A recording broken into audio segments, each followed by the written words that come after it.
responsibility to ensure home rule and strong, effective local government. Budgets are more than just numbers on a page. They're a reflection of our priorities, values, and the work we do every day to keep our communities running. And I want to begin by acknowledging the intense effort that has gone into this year's budget process. Over the past several months, our association staff has worked closely with county officials across the state, the governor's office, and our legislative partners to ensure that counties have a voice at the table. This has been a deeply collaborative process and one that reflects the reality that our state and local governments are interconnected, and when counties are strong, the entire state benefits. Of course, we all know that budget negotiations are never easy. Every dollar in the state budget is accounted for, and there are always competing interests, namely education and Medicare, which consume approximately 80% of all available dollars. Counties provide critical services in so many areas, including Medicaid and preschool special education, and so many other areas. In each of these areas, we have worked hard to make sure that state leaders understand the direct impact that their decisions have on local government and the citizens we all serve. As we go through today's briefing, I encourage you to ask questions, share your perspectives, and take this opportunity to ensure that you're fully prepared for the discussions ahead. The strength of our counties depends on our ability to work together, just not with each other, but with our state partners to find solutions for a path forward that serve our communities. Finally, I wish to thank the counties that contributed to NYSAC's centennial year. A special assessment asked for by the members of the NYSAC board to properly mark this occasion. I would encourage all of you that haven't yet contributed to please consider making a contribution, as we have met about half our goal.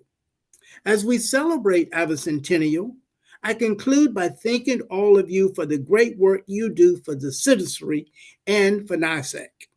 I look forward to seeing many of you at the association's legislative conference beginning on February 24th.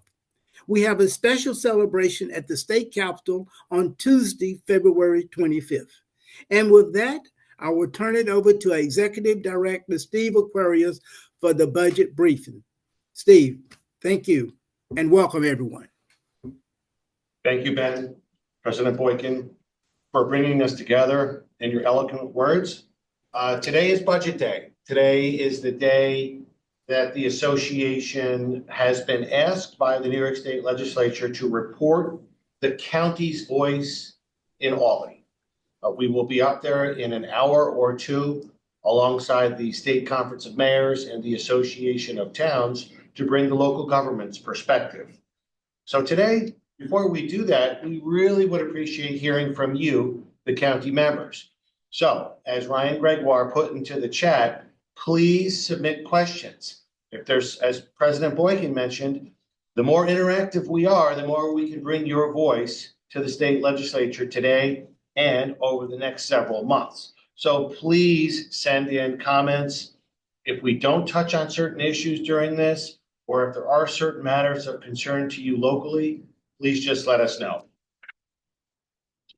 Okay, let's go to slide 3, Ryan, if we could. At first glance, we want to report to the members that we're very involved and engaged with the United States government. The federal government spending has a direct and real impact to New York's county governments. Why? Because we deliver all, and I'll say it again, we deliver all federal health and human services programs offered by the United States government to the people of New York. New York State does not do that. The counties of New York do that, and that's different than the 49 other states. So we stand in a very unique situation nationally. The president in the first administration passed a law called the Tax Cuts Jobs Act.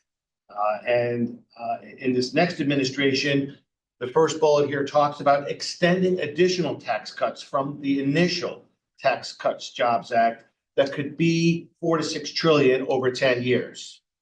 It's a lot of money. Enacting these additional tax cuts could be on tipped wages, Social Security benefits, additional corporate tax cuts up to $2 trillion. In the third bullet, we note the additional spending for the Defense Department and the additional spending so necessary for border security and the mass deportation efforts advanced by the president, $100 billion. We note time frame unknown when that money will be needed and necessary. We've all heard and seen and were alarmed and scared over the freeze that was recently announced last week. We're pleased to see that the freeze was thawed for now, but this is an effort by the president to determine how the United States spends money. Importantly, it aims to reduce mandatory and, of concern to us, discretionary spending by up to $2.5 trillion over 10 years. What would that mean to New York, and why are we concerned? These cuts include defense, veteran services, Medicare, Social Security, interest on debt. Well, those are the programs that are protected by the president: defense, veteran services, Medicare, Social Security, and interest on debt. Those are exempt from the mandatory cuts, but the discretionary programs really cross over all of our health and human services programs, as I mentioned at the outset, which we have a direct and real impact on. So we continue to work with our national association. We continue to be very engaged with the Office of the President and his intergovernmental office, our members of the congressional delegation, and of course, our governor. Specifically, some of the impact on New York of concern to all of us on this call today and across the state, from our perspective, because we run these programs, is the large cuts potentially aimed at Medicaid, with targets exceeding $1 trillion over 10 years. That's $1 trillion over 10 years with a giant focus on Medicaid. An example here is any formula change to remove the floor. A floor for Medicaid really is what is the minimum amount the 50 states could draw down. If a state spends 50 cents, right now the federal government matches 50 cents on the dollar. That's the floor. The southern states, that floor is high as 90% or even higher. I'm not sure what Mississippi might be, but it's high up there. Some states, 60, 70, 80, 85, 90% is the floor. New York, because of the formula, has a floor of 50%. Some proposals could change to remove that floor. That would reduce the amount of money the state of New York could draw down on its Medicaid program.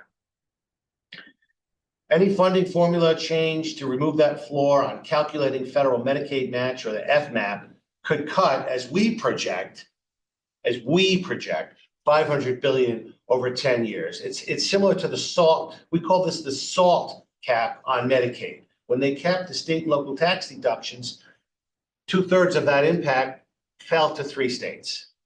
And we see the same issue potentially here. If they reduce the federal Medicaid floor calculation, it largely affects 3 states: California, New York, and New Jersey. Per capita Medicaid caps and any block grant in Medicaid, depending on the implementation, could hit our state even harder. So how our state responds to these cuts, if they occur, could have a significant impact on our finances. So we start with the presentation on the United States, what the federal government is potentially doing, and now we're shifting to today, with the governor announcing in January the 21st, her budget, $252 billion, all funds included, federal funds, state funds, an increase of about $14 billion over last year's budget, or plus 6%. Where were the increases? Medicaid, capital projects, and agency operations, which really did need a boost in state agency operations. They had been running on skeleton crews. So I'm pleased to see the state make necessary investments in state agency operations. Congratulations to the governor for advancing that. Federal operating aid in this budget expected to be decreased by $6 billion. So we note that at the outset when the governor introduced her budget. How does it affect us? Our calculation is a net positive of $91 million, up $91 million. Total state support for county governments in New York, $8.2 billion. Major programs, all across major programs, about $8.2 billion. That's up $91 million. Where were the increases? How did we come up with that calculation? We see some slight increases here, $56 million in 18B. Continued state reimbursement for our assigned counsel program, $15 million in parental representation aid, $11 million for youth services, $9 million for assisted outpatient treatment oversight, $6.4 million increase in CHIPS, and a slight increase in capital grants for our child care centers. One of our new programs that we asked for, and I'll ask Ryan Gregoire to go over, we've spent the year working with the State Office for the Aging and our area association on aging, our AAA offices, which are housed in county offices, to ask for an increase. We thought the wait lists were too long for too many years. And so we worked very closely with our State Office of Aging, with Greg Olson, its director, commissioner, and we're very pleased to report some new investments by the state in aging. Ryan, why don't you go over what the state did in aging? Yeah, thanks, Stephen. So this is a new appropriation in the state aid to localities budget of $45 million. This will be direct funding that will go to counties to meet both unmet needs and wait lists for aging services. So if you think about personal care services, PC1, PC2 services, home delivered meals, congregate meal facilities, assistance with making sure these individuals have access to healthcare and the preventive care that they need. Those kind of services, the services that are run through your Office of Aging, this is a $45 million increase. This was, as Stephen mentioned, a very concerted effort by both the State Office of Aging, working hand in glove with us at NYSAC to really push for this.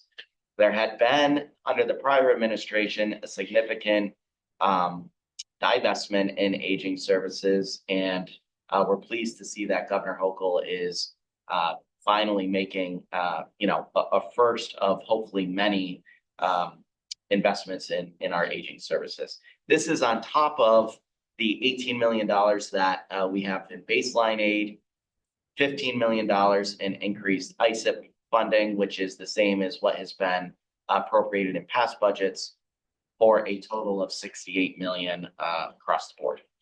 Okay, thank you. So a big shout out to the governor. If you see her or members of the New York delegation, please thank them that we support this increase in aging money for the counties. Dave, a question came in on salt, and I'd like to take these questions as best I can as they come in. There's a question on salt. Isn't that regulated by Congress? What's the latest we have with the federal budget process? As far as we know, the United States does not have a budget and does not enact an operating budget. They manage their finances at the United States level. They don't have to have a balanced budget. They simply do what's called a reconciliation process. And can you just explain in 60 seconds what is a reconciliation process that they use to fund and operate the United States government, and what's the status of any discussions over salt?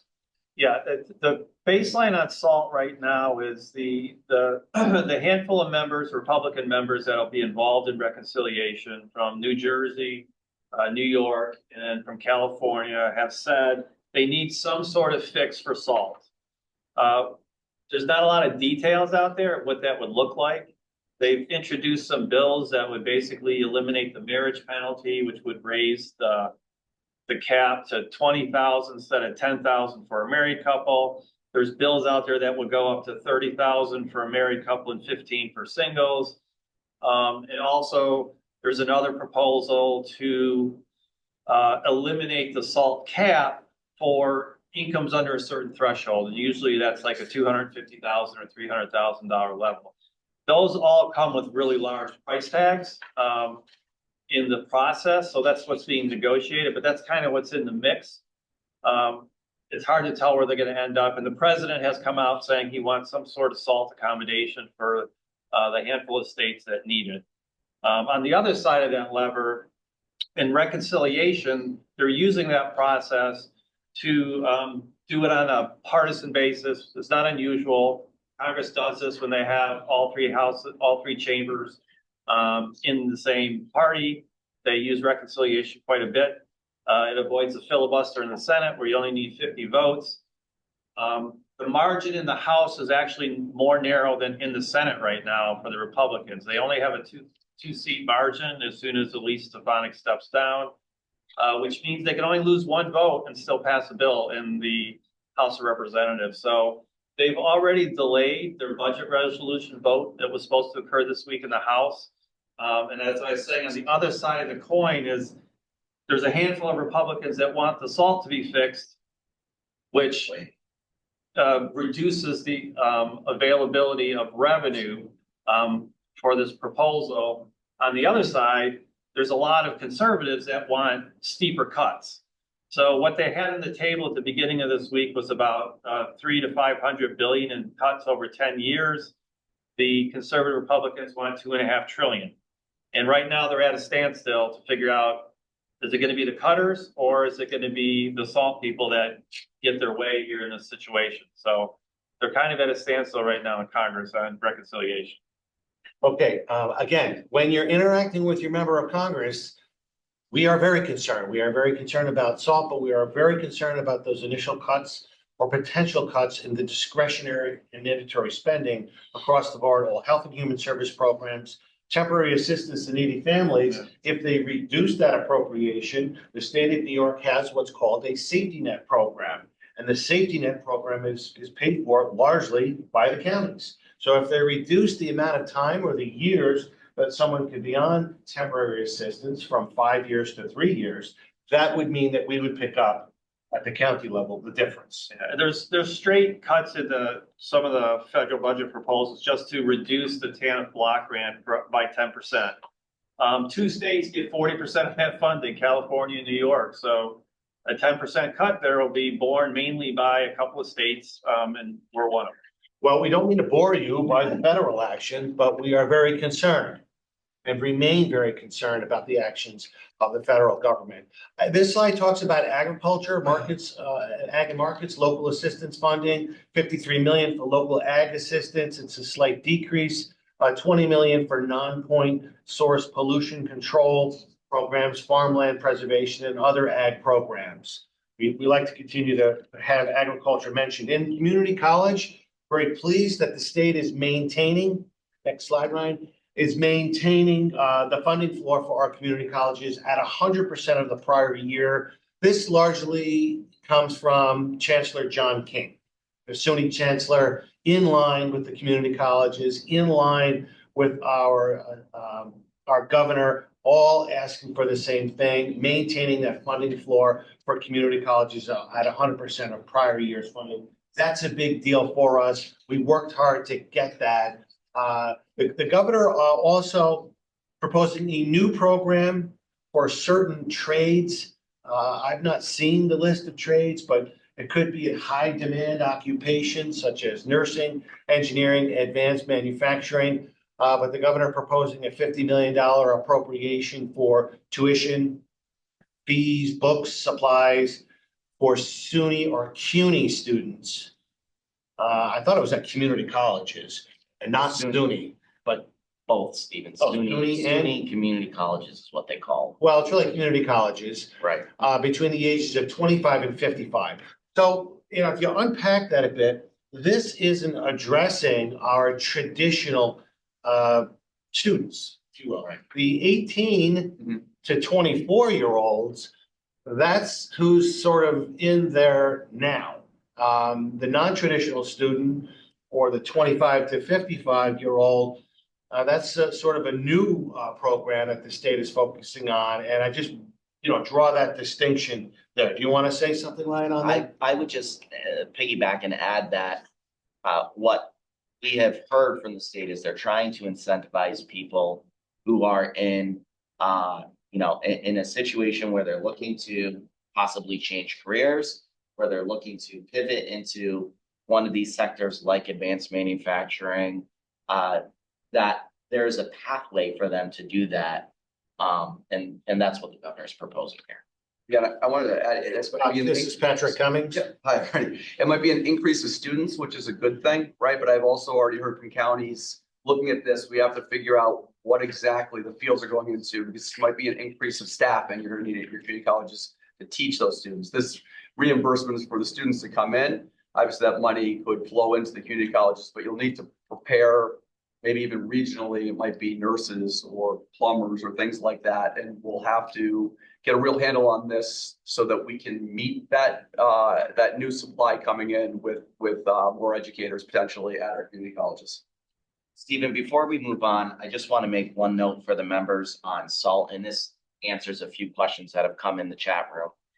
There is a bipartisan push in Congress led by Congressman Brad Schneider from Illinois, and he's a Democrat, with Andrew Garbarino from New York's 2nd Congressional District. He's a Republican, with co-leads, several of which are both New York, New Jersey, and California members. So there is a significant push within both caucuses in the House to try and fix this SALT issue for their constituents. It's led by Illinois, New York, New Jersey, and California. So there is a bill out there. It's called Securing Access to Lower Taxes by Ensuring SALT Deductibility. We have another question on this issue of the trades. 2 questions, Dave. I'll take the one on the trades. If you could take one, the county executive in Orange County asked a question on the funding floor. Let me answer the trades. We will get a list today. The Ulster executive, Jen Metzger, asking about that list of high demand fields. So if you feel that you have high demand need in your county, you could send that to us at info@nysac.org, info@nysac.org, and we'll try to transmit these fields that you see in your community. Say it was a public health nurse, or we've heard over the years, social workers or child welfare examiners was a problem. We often hear about public defenders that are in need. If we have, public defenders wouldn't qualify, but perhaps there's occupations in that I feel that we could address. So send us your lists of high need jobs or occupations, and we'll see if we can't get that on the state's agenda. To answer the county executive in Ulster, we will try to get that today. As part of our testimony, we can ask for that list of high demand fields, and we will report back to all of you on what the state is proposing to pay for in those education in those fields, the certificates that are needed in those types of fields. Dave, I'll let you answer the Orange County executive's question about the funding floor. What does that mean? So if a community college, for community college aid, will it stay flat and not account for annual increases? How does that work? It all depends on the final appropriation. You'll basically get no less than what you did last year, but there's a chance to get more. What tends to happen in this process is the legislature usually adds to the executive's recommendation. So they might add, 10 or 15, $20 million, which then would go out to the community colleges. So it's possible for some schools to get increases, but schools that have a drop in census would still get what they got last year. So you could get a little bit more depending on where you are and where the federal or where the state appropriation ends up.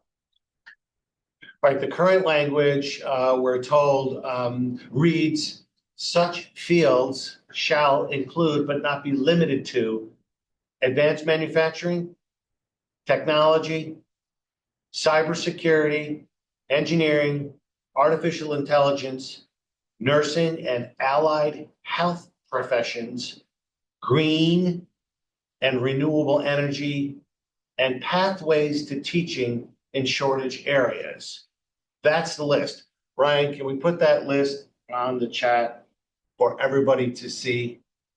So that Yes. you can see the language that is in the governor's budget. These are the high demand fields as determined by the state. If you have additional occupations where you see the need for this fund to cover, please just let us know at info@nysac.org. On economic development, the governor continuing $100 million for downtown revitalization initiatives, DRIs, and another $100 million for New York Forward. And I know some counties have used New York Forward. Counties are not eligible for the DRI, but let me just pause there for a minute. If you see in your community, I'm told that this $1 billion fund that's out there for DRI at 800 million hasn't been spent.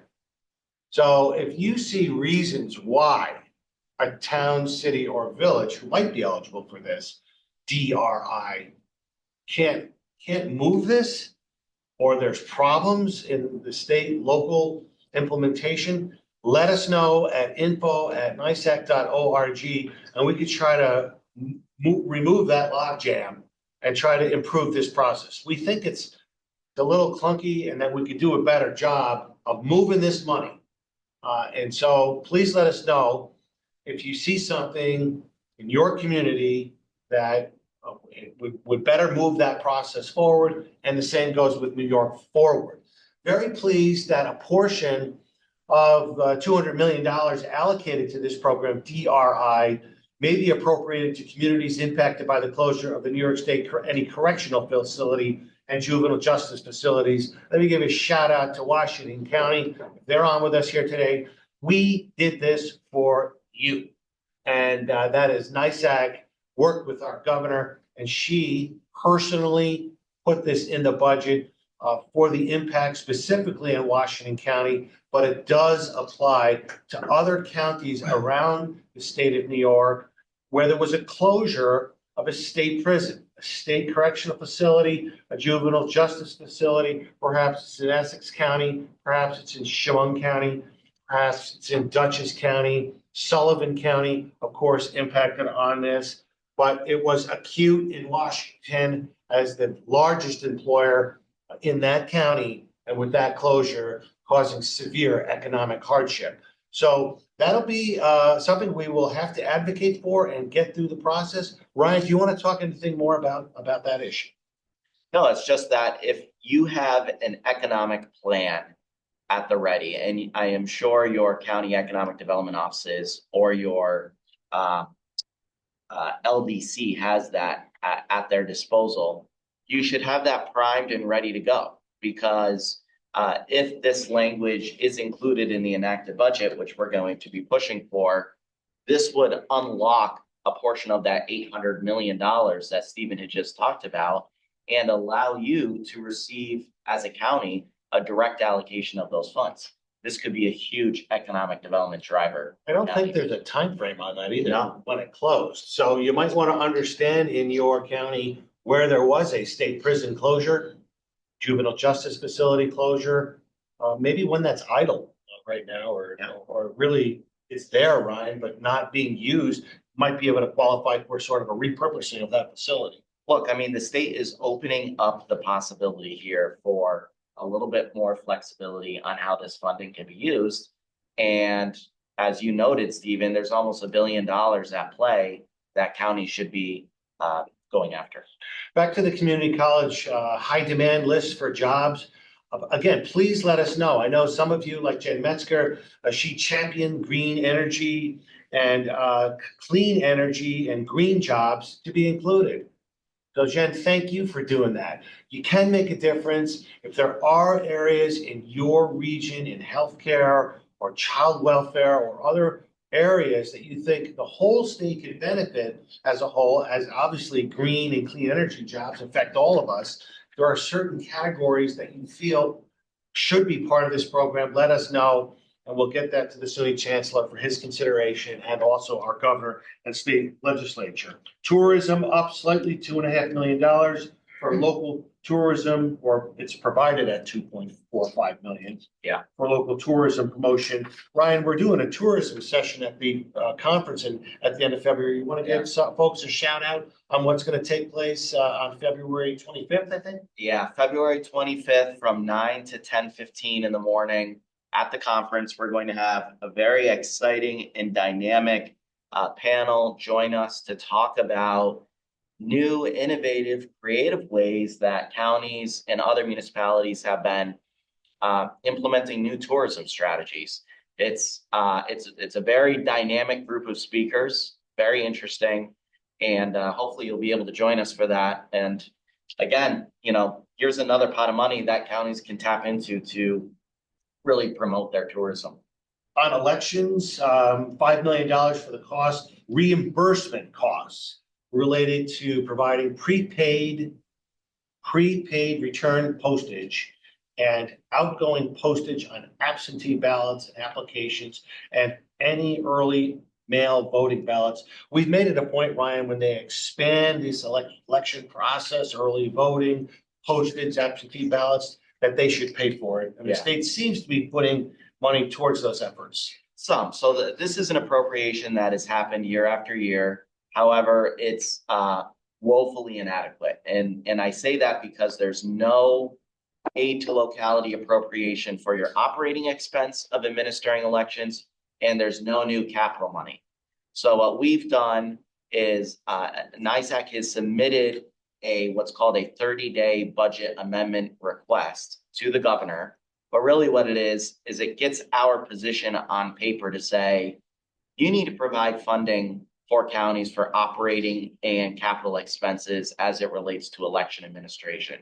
We've made that request. It's a $50 million request. It's a giant uphill mountain to climb, but it's in our testimony. We're going to be talking about it today, later on. The legislature is aware of this. Actually, Stephen, to their credit, we've had good partners in the legislature who have advocated for both operating and capital appropriations for counties when it comes to elections. So we'll continue to push that issue.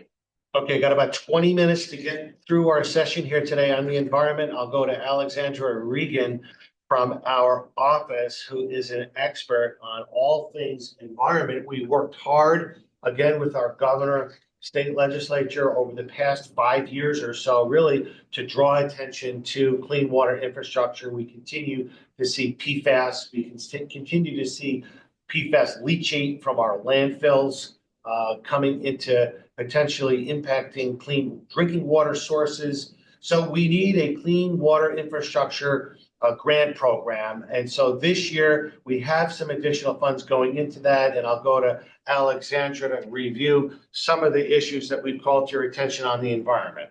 Alexandra. Thank you, Stephen. Yes, this year's state budget includes $500 million for the Clean Water Infrastructure Act. This is consistent with past years and something we always look for in the governor's budget proposal. Last year, she had proposed cutting that appropriation in half, so we're very pleased to see that it's fully funded again this year.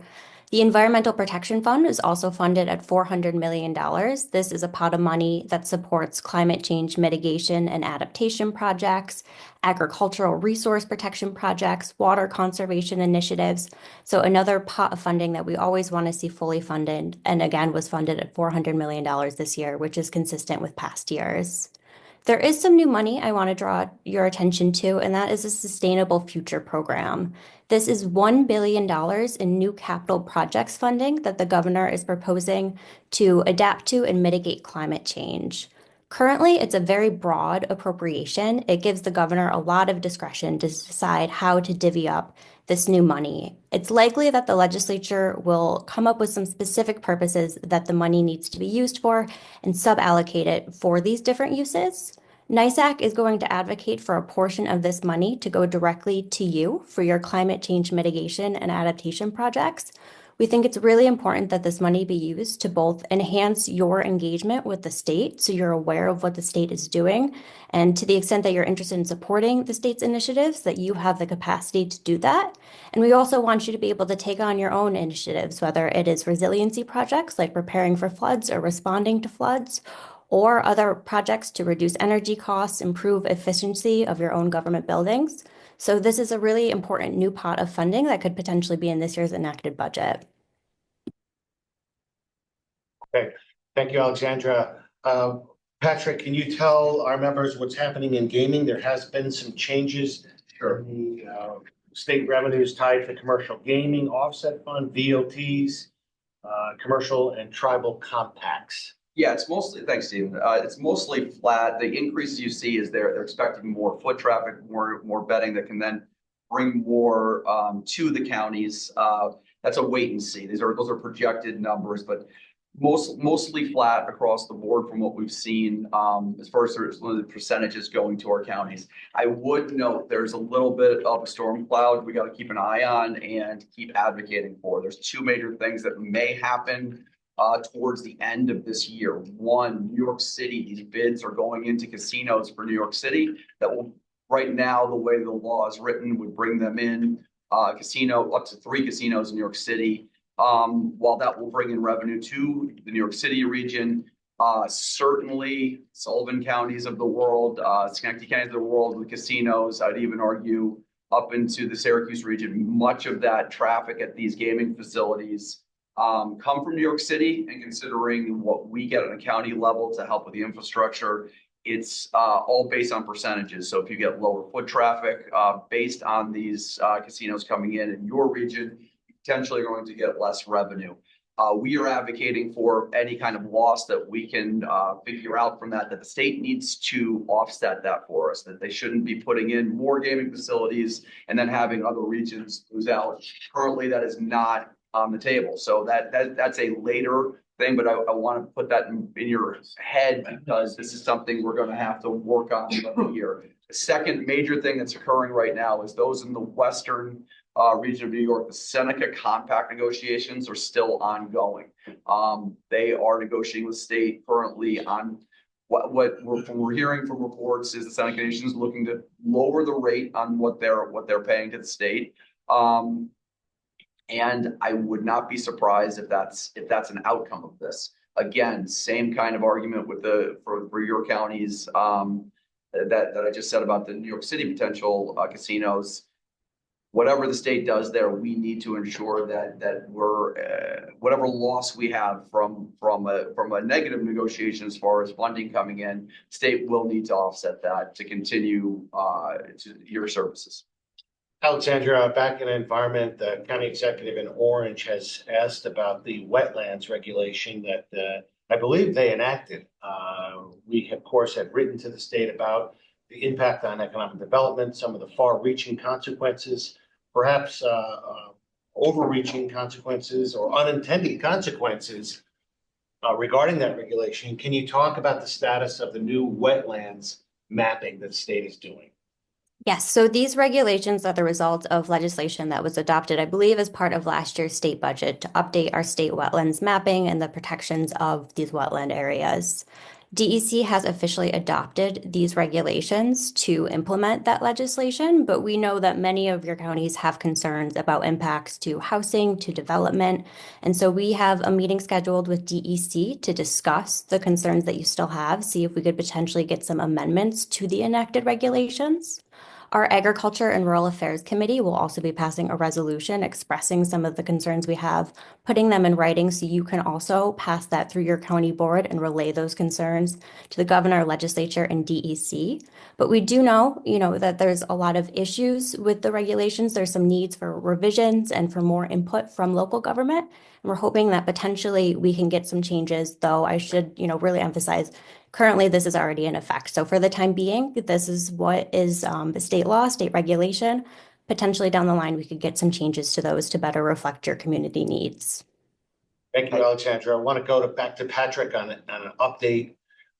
Patrick, we've seen some movement on the St. Regis Mohawks in the North Country and the payments to the northern border counties there. What about the Seneca Nation gaming disbursements from 2024? Any updates there? Yeah, and to tag on what you said about the Northern and the Mohawk, we're hearing even better news. I think by the end of this week or next week, it's anticipated that they're going to come to agreement with all back payments. But let's again wait and see. I don't want to get too ahead of that, but just whispers we're hearing that one's very close.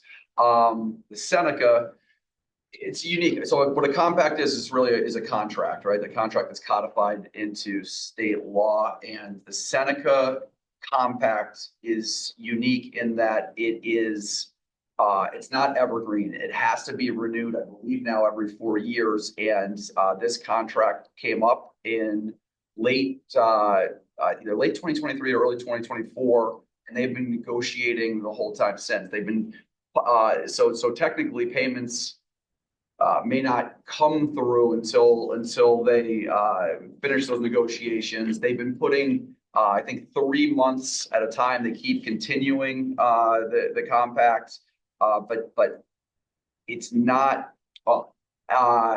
As soon as those negotiations are done, they agree on a rate of reimbursement. I expect the any kind of back funding or funding is being held to go through to you. I just got a call from Rob Williams during this meeting, and he's the head of negotiations with the state.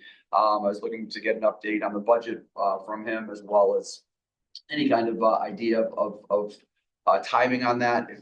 When I round up with them later today, if I hear anything, we'll let you know. I want to let the members know that NYSAC had written to the state in response to the county executive from Chautauqua, PJ Wendell, to ask for a pause on the wetlands regulation prior to that being enacted. We did ask for a pause so that we could demonstrate our concerns to them. They moved forward regardless, but they have indicated a willingness to continue to listen to us.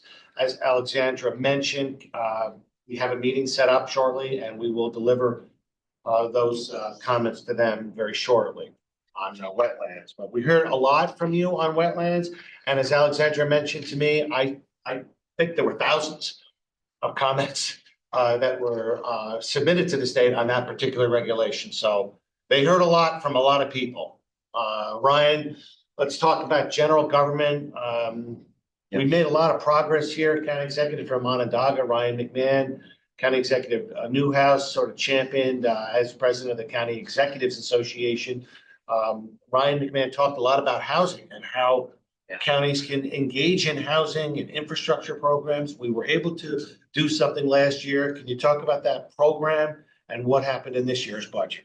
Sure. So the County Partnerships Program, or as Empire State Development calls it, the County Infrastructure Grants Program, is a really significant new program, of course, that County Executive McMahon had suggested we really push for, and with his help and with the help of all the counties, we were able to get this included in last year's budget. It reappropriates $50 million. And the reason why it reappropriates $50 million is because the funding has just become available. So as we speak, your county should be, and we would encourage you to send in as many projects that you have that are within the eligibility parameters of this program. But the budget that the governor released on January 21st for state fiscal year 2026 does not include any new funding. So we have circulated what's called a budget sign-on letter by both houses of the legislature. That helps to engage the rank and file, the 213 senators and assembly members, to really advocate for new money in this year's budget. So we're going at that approach. We've also already met with the budget director, and we will continue to be meeting with the budget director to encourage the governor to amend her budget to include that money this year around. And again, as all of you know, our top priority has been increasing that pot from 50 million to 100 million. This is a really innovative, flexible funding program for counties only. And you can think of it almost like an AIM program, a capital AIM program for counties. And we need to collectively, every single county needs to talk to your delegation in the state legislature and the governor's regional reps why this program must be funded and why we need $100 million. We don't care if you have Republicans, Democrats, it does not matter, but everyone needs to be talking to their state delegation on why we need this in this year's budget. The budget sunsetted the shared services initiative. Ryan, do you want to talk about the sunsetting of that program? Sure, and just to underscore my prior remark, and thanks, Patrick, for reminding me, the governor has two opportunities to amend her proposal: a 21-day amendment, which is due on February 11th, and a 30-day amendment, which is due later on in February. That's our target right now. Get her to amend her budget to include this funding. Yes, on countywide shared services, the executive budget does provide that plan submitted to the state prior to the end of last year, January 31st, that are already in implementation status will be supported with countywide matching funds. Last year, when the governor announced and the enacted budget included a provision to eliminate this program, we wanted to make sure that there was flexibility built in. So if a county had already submitted a plan or if a project was already underway, we wanted to see through completion of that. You know, it's not fair that a county had already proposed this and it had been included in a plan and it was no longer eligible for countywide matching funds. The budget language allows that process to play out. So that's very important. Okay, on general government, continuing here, the budget includes 13 million for the creation of the New York State Crime Analysis and Joint Special Operations Command Headquarters. It includes provisions to allow the dormitory of the state of New York to provide services to municipalities with respect to authorizing us to use DASNY's planning, design, procurement, and construction management services to streamline project completion, sort of a design build. Sort of. It's a design build light. It's for planning, but they're not going to be authorized to run design through project delivery, the full gamut. They don't have that authority. Okay, the budget includes, which will be removed from the final budget, the governor proposed a variable market-based interest rate on court judgments paid by public entities which provide relief for local governments, which provides relief for us. The weekly average 1-year constant maturity treasury yield, which is the same rate used by the federal court system. However, the trial lawyers completely destroy this proposal the minute it is introduced. It is a great proposal. It is our proposal that we have asked for the last 5 to 10 years. It is very important and it does cost us money. And we think that this section should be changed, but it's dead on arrival. It's dead on arrival by the trial lawyers. Continuing over to page 16 here, the budget allows any county, town, city, village to adopt a local law that would provide a real property tax exemption of between 25 and 50% of the assessed value of real property for affordable home buyer tax exemptions. Right. So this is a property tax exemption. So the state is saying, okay, locals, if you want this authority, you can go ahead and do it. But there's nothing to provide. And my counter argument, and something everyone should think about, is there's nothing to require the state to provide an income tax credit. Right. And that would impact, of course, their finances. A property tax exemption would impact county finances. We are trying to get the income tax exemption and the property tax exemption to be extended to volunteer firefighters as part of this final budget. And EMS. And EMS. Again, right now you have to choose one or the other. Staying on this slide here, 56 million to offset higher assigned counsel rates. They are doing a sweep of the Office of Indigent Legal Services of unused monies in the Office of Indigent Legal Services. Patrick, did you want to add a comment on that? Yeah, it's one of those things, if we don't use it, we lose it. The ILS fund, is considerable, and that happens in the Royal Herring, settlement. There's money there. And the state is looking to sweep well over 200 million of this that we haven't used. However, in this proposal, 114 million of that, is going to be used for the state's general fund. We feel at a minimum, that's not in the spirit of the settlement and where that money should go. And on top of that, it is about exactly the amount that counties should be, what we're fighting for, fully reimbursed on your 18B costs. You have private attorney 18Bs that I think in almost every county, if not all counties that provide indigent defense. Last year, that rate was required to more than double at $158 per hour. That cost counties and across the state 180 million of an increase. State has agreed to reimburse up to 92 million of that, leaving the rest to us. We're hoping to use that money that's swept for the purposes, not for the state general purposes, but for our purposes, providing this kind of this service, this and/or family court, where we also this fund could go to. Dave, can you review this slide on 17 Medicaid spending? Yeah, so there's quite an increase in Medicaid spending again in this year's budget. The general fund portion is up 17%. Part of that is attributed to a temporary managed care tax the federal government approved in December, so of about $3 billion, which will be spread out over a couple of years. It is concerning to see the rate of growth in this program year after year after year in double digits, really for about the last 5 or 6 years. It's clearly unsustainable, and the Division of Budget keeps saying it's unsustainable, but they continue to spend more money. The budget does presume that the local Medicaid cap, the 0% growth cap, will continue through the full financial plan period. I am not sure what would happen if the federal government changes dramatically federal funding for Medicaid, if that cap would be protected as we go forward. But right now, it's saving locals about $8.3 billion on an annual basis. It's amazing with that cap how much higher your local property taxes would probably be if that cap wasn't in place. All right, thanks, Dave. On Medicaid, again, we really are tracking the actions of the federal government that will directly affect the state's interactions with this program. We're also monitoring congestion pricing.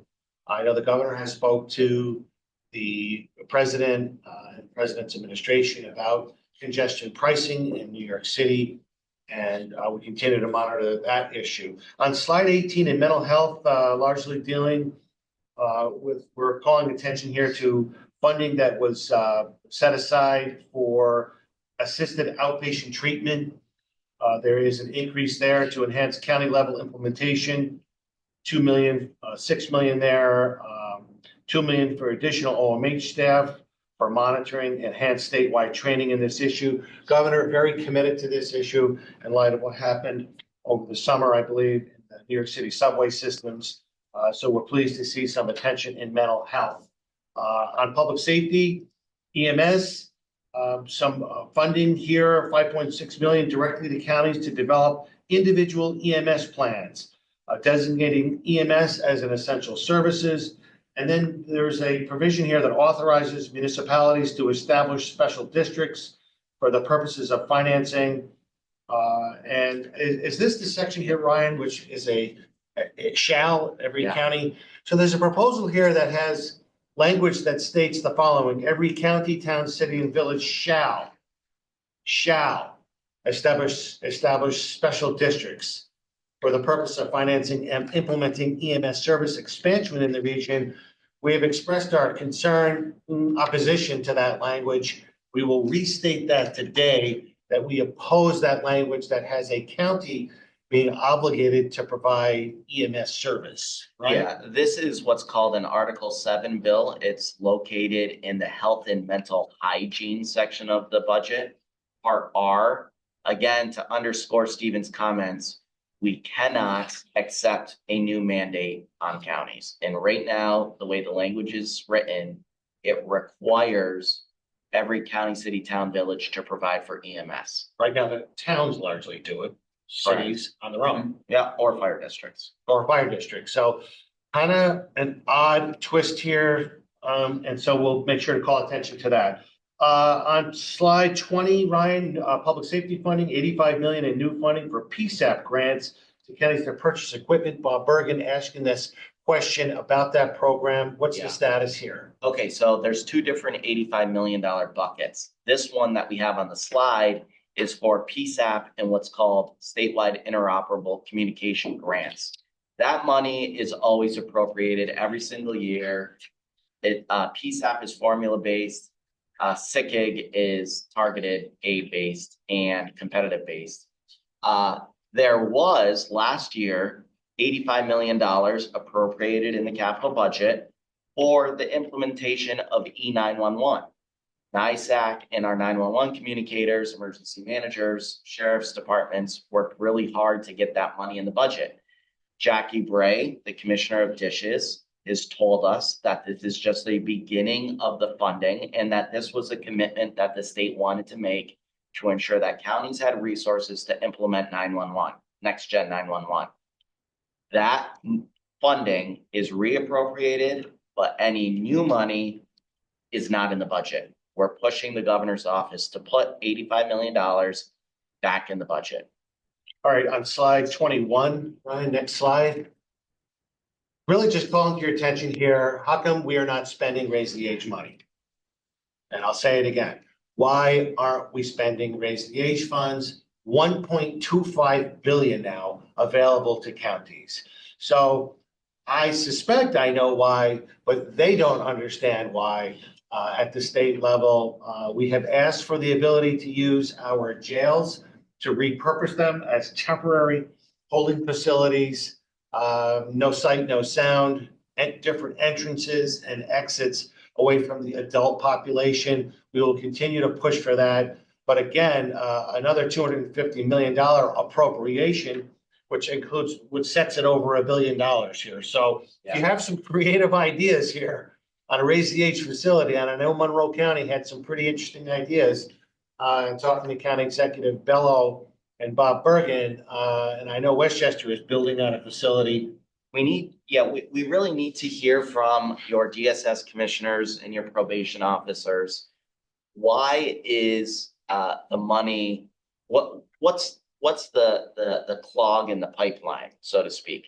Because what I'm worried about is the legislature and the press and the general public will point their fingers and say, okay, counties, you got 1.2 billion accessible to you. Why is it not being spent? So just something to be cognizant of. 8 million on the northern border for protection, CHIPS money we talked about. That will conclude today's presentation. Again, we'll leave a few minutes here for folks to send anything further into the chat line. In the meantime, I'll go to County Executive Garner. If we can unmute County Executive Garner, the president of the County Executives Association, to see if Jason wants to say a few things from his perspective as president of the county executives, and then we'll go to Ben Boykin to close us out, our president. So Jason, are you with us?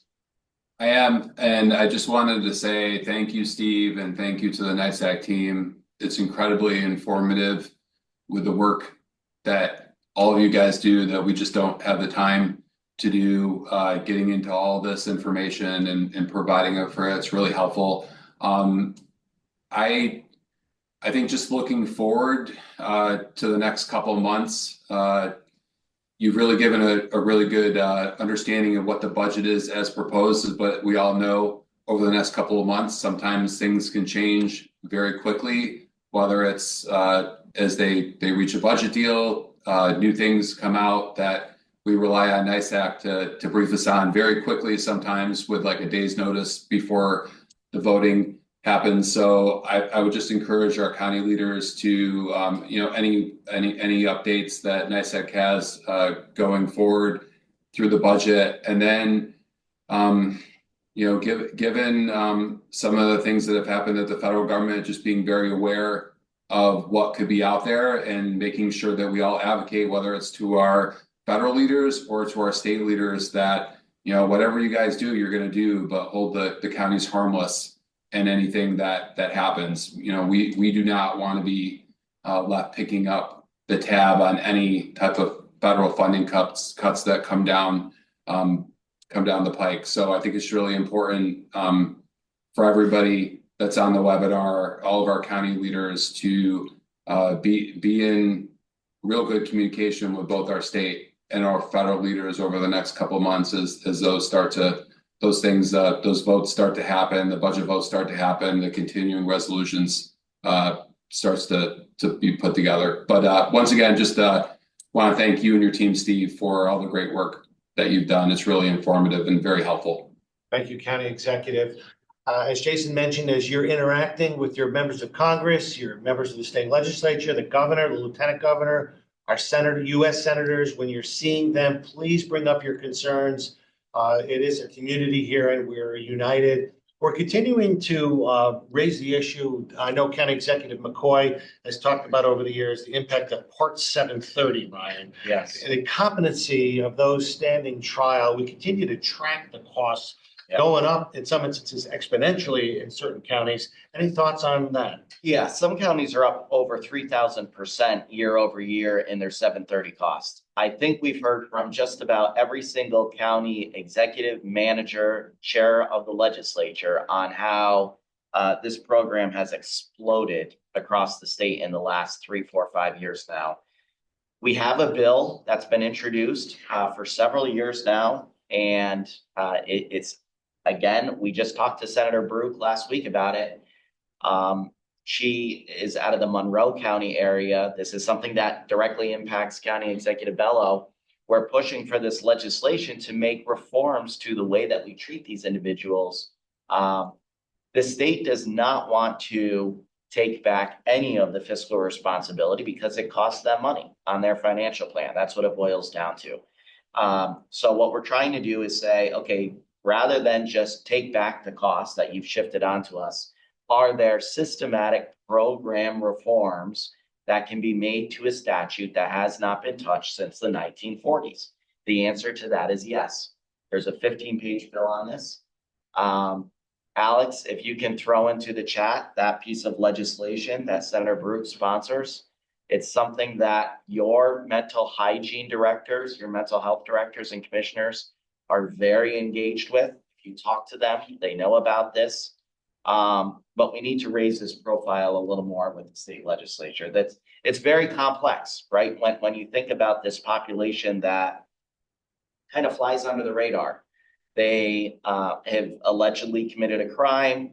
They are deemed incompetent to stand trial. They go to what's supposed to a facility, a state facility, to restore them to competency.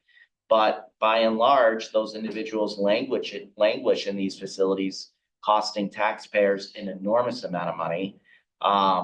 If any of you know folks in Oneida County, just talk to Tony Pacenti about over $13 million it costs Oneida County for this.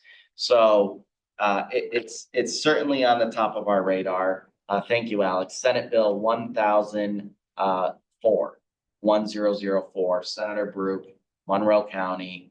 If I don't care what your delegation is, Republican, Democrat, again, it doesn't matter. Have them sign on to this bill. You should tell them to co-sponsor this legislation. All right, lastly, and I want to thank County Executive McCoy from Albany for bringing that to our attention, and all of you that have contacted us. I know Niagara has contacted us and many other managers, chairs, county administrators. I just want to end by saying, before I go to Ben Boykin to conclude, is that NYSAC is working on short-term rental registries. I want to thank Ryan Gregoire, David Lucas, Patrick Cummings, Jen Metzger from Ulster County, and all of you who worked so hard, County Executive Garner, on County Executive Newhouse, on getting this through last year. This was a big deal for us.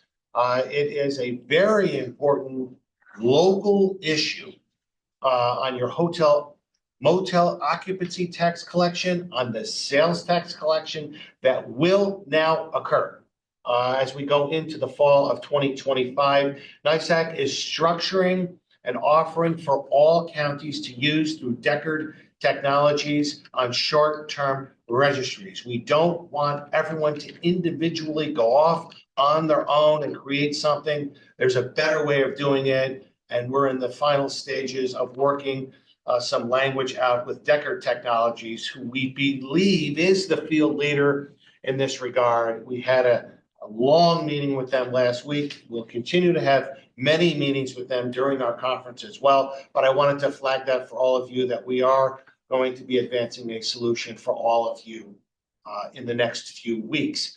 Okay, Ben Boykin, our Westchester County Legislator from White Plains, New York, the city of White Plains, the president of the Association of Counties. Ben, to conclude. Yes, thank you, Steve. And let me say thank you to you, Steve, and to the NYSAC staff for really a comprehensive update on the governor's executive budget. Obviously, you put out the document earlier in January, right after you had a chance to review it and all, and now providing the county leaders and advocates really an update on what's going on. As we know that this is the opening process here, and we know that the Senate will come out with their budget, the Assembly comes out with their budget, then the three branches then get together and try to come out with a budget that really is responsible to the people of the state of New York, and hopefully that will happen on about around April 1st. The key for us is to stay engaged. While it seems that this is a fairly good budget, but we can take nothing for granted, because we don't know what's going to happen at the federal level. We don't know what other changes may take place at the state level. So it's important for all of us to stay involved, to stay engaged, to stay up with NYSAC, and the NYSAC will continue to report to us changes that are so important that are affecting us at the county level and the people that we serve. So to everyone, please stay engaged. Obviously, we look forward to seeing you at the legislative conference at the end of this month. And also, we will be doing things related to the centennial there. And also, we'll be doing additional things for the centennial at our fall seminar in September, Niagara Falls. So, Steve and staff, thank you very much. I know you're busy. You're going over today for some other reports and all, but thank you very much for this outstanding briefing this morning. Thank you. Thank you, President Boykin. That will conclude today's webinar. Again, info@nysac.org if you wish to send further and additional comments. Thanks, everybody. Have a great day.